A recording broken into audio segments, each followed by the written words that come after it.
Good afternoon, UFO enthusiasts, and welcome to Leicester in the United Kingdom. I am here attending a conference called the Ignite Space Conference, hosted by the UK Space Agency, and today I'm going to be interviewing a lot of folks about some pretty exciting technology, including a hypersonic orbital space plane, not a rocket, a space plane that's being built and designed by a Canadian company, but they'll be flying it out of Britain. And in addition to that, a company that specializes in asteroid refueling stations, converting asteroids into fuel stops for future human spacecraft. So very exciting stuff. I urge you guys to tune into that content, but obviously we are here to talk about the Pentagon and UFOs. So it was a couple of months ago, actually, that the Pentagon released a 2024 report. Not the only one they're going to be releasing, I don't think, but with very little fanfare, this report summary of reports that were made to the Pentagon, to AARO, the Department of UFO Investigation, UAP investigation, as people call it these days. And as I said, all of that was done with very little fanfare, but there were some very important changes that were made in this particular report. And the most significant change, in my opinion, was the Pentagon's decision to create a new environment for UAPs to be spotted in, a new area of the Earth, or rather, not necessarily of the Earth, where UAPs were being spotted as well. And that, of course, is space, anything above the so-called Kármán line, 100 kilometers, where space officially begins. And even though the Pentagon didn't report anything in the ocean environment, UFOs that seem to come and go from the water at will, well, they did report UFOs being spotted in space. Not just a couple, but dozens.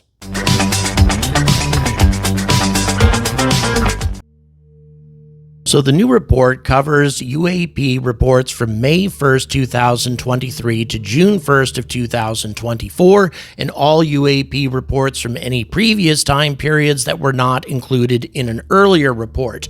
The AARO office received 757 UAP reports during this period. By the way, these are from the FAA and the military. Very few of these are coming from private citizens. 485 of these reports featured UAP incidents that occurred during the reporting period. The remaining 272 reports featured UAP incidents that occurred between 2021 and 2022, but were not reported to AARO until this reporting period, and so were not included in previous reports.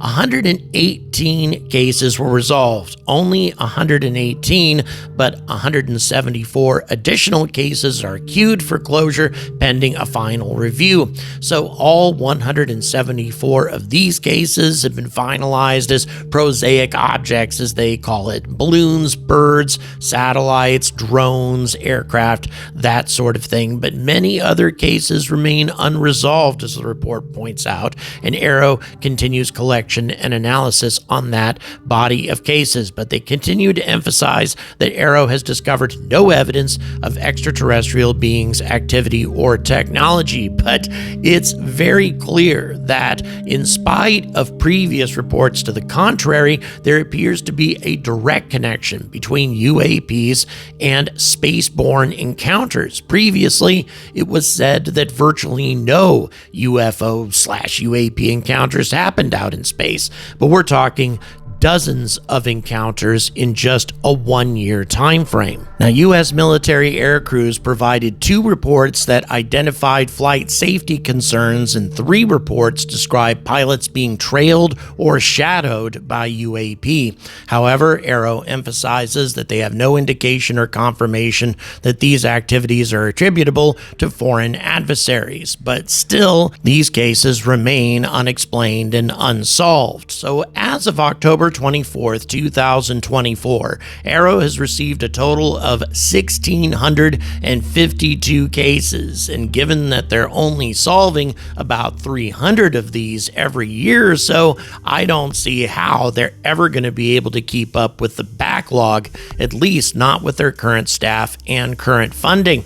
Of the 757 reports that were made in the last 12-month time frame, 708 occurred in the air domain and 49 occurred in the space domain. About 7% of the overall cases occurred in space, but none occurred in the maritime or transmedium domains, which is something that crops up from time to time, but apparently not in the last 12 months. Now, AARO does note that none of the space domain reports originated from space-based sensors or assets, but rather they originated from military or commercial pilots who reported UAPs located at altitudes of 100 kilometers or higher.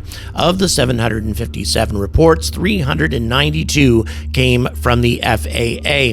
Now, reporting trends of UAP morphologies remain consistent with historical patterns. In other words, unidentified lights and round, spherical, orb-shaped objects make up the bulk of cases, as they have in the past, but there were some objects in the quote other unquote category, such as a green fireball or a jellyfish with multicolored flashing lights and a silver rocket approximately 6 feet long.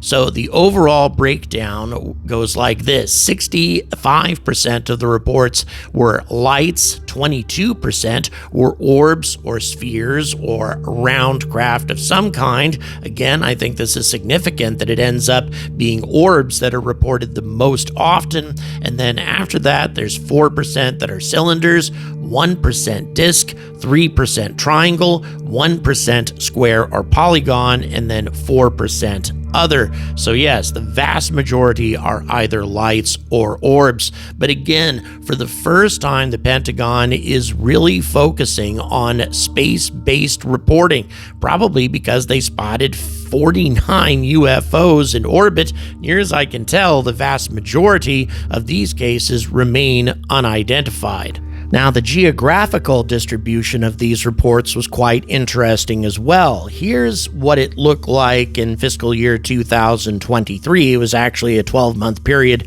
from the beginning of 2022 to 2023. And as can be expected, where there's a lot of U.S. military assets, there's also a lot of sightings. But in the following year, you can see a decided geographical shift with a significant increase of sightings in the American Northwest and also in the Pacific Ocean off the coast of the American Northwest, and also a shift inland into more of the central region of the United States, or south central region, shall we say, and a drop-off of East Coast sightings. And in the Middle East, a huge increase in sightings from 2024 as opposed to 2023, with sightings being made apparently for the first time over the mountains that divide India and Pakistan, while there appeared to be a complete drop-off of sightings in the Mediterranean. Now, there was one report that apparently suggested a possible flight safety issue during the event. A commercial aircrew reported a near miss with a cylindrical object while over the Atlantic Ocean off the coast of New York. Of course, not a whole lot of details are being provided. This is something that, in my opinion, deserves a Freedom of Information Act request because it was an FAA report. If that's something you folks would be interested in seeing, let me know in the comments, because I need a little bit of financial support. These things don't come for free. The FAA will usually charge about $200 to do a Freedom of Information Act request, to do the research, to provide you with the required information. In any event, if you're interested, just check the description and let me know in the comments. But let's go ahead and continue, because there were also observations made over nuclear infrastructure. AARO received a total of 18 reports from the Administrator for Nuclear Security and the Chairman of the Nuclear Regulatory Commission regarding incidents near U.S. nuclear infrastructure, weapons, and launch sites. Now, the Administrator said that these were all incidents involving UAS, unmanned aerial systems, so in other words, drones, but once again, no details are being provided on these, and UFOs have been called drones before. But in any event, in 10 of these incidents, these UAPs flew over protected areas for a duration of less than 5 minutes. In 2 instances, longer flight times were reported of 53 minutes and an hour and 57 minutes, respectively.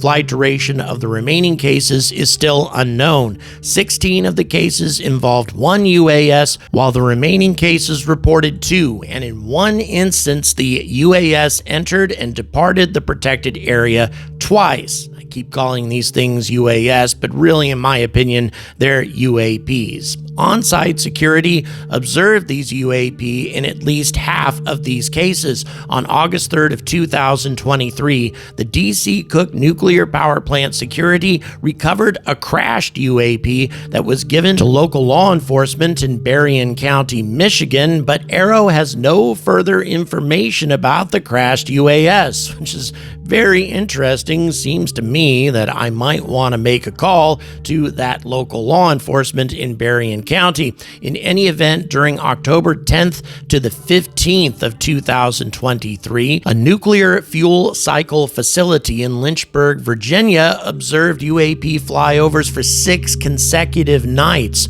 Only 1 object was spotted in each occurrence, and there's no data on estimated flight duration for each occurrence. 6 consecutive nights over the same nuclear facility.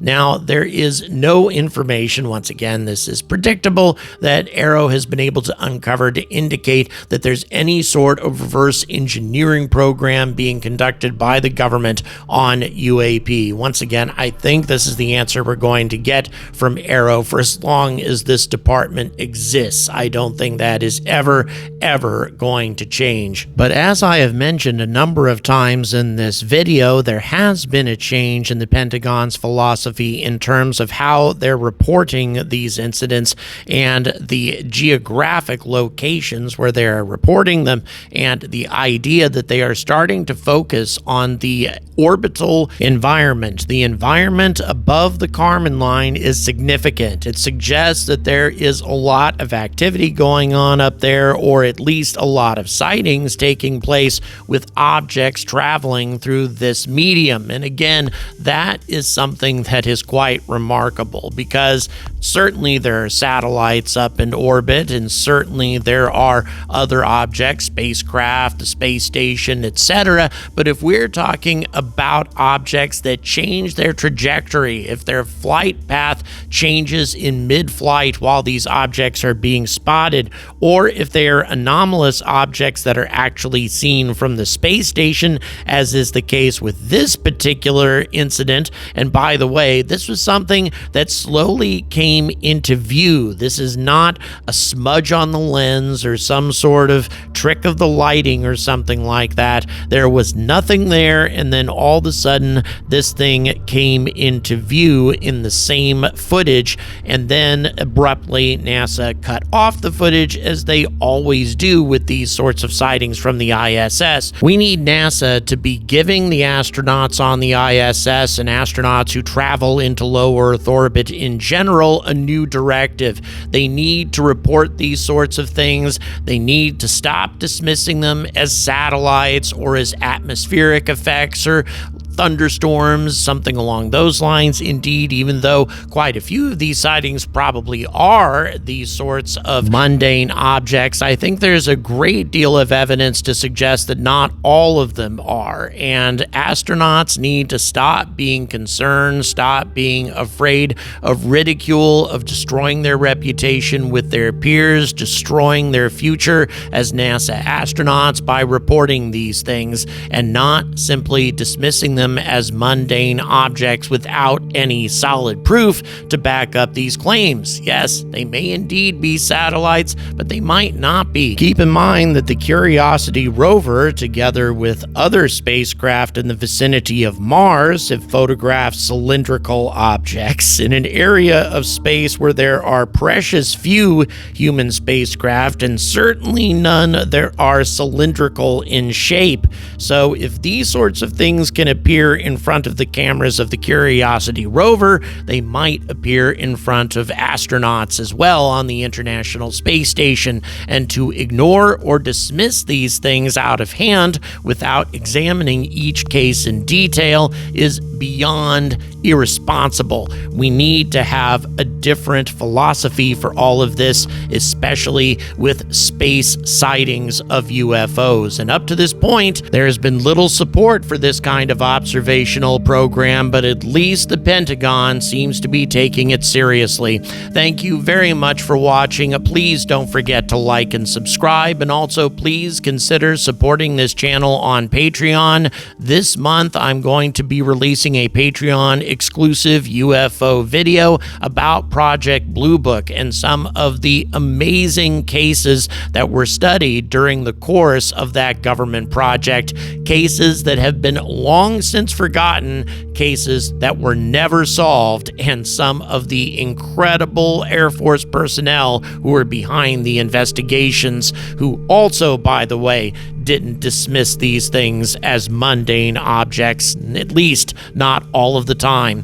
Thanks again, and as always, stay angry about space.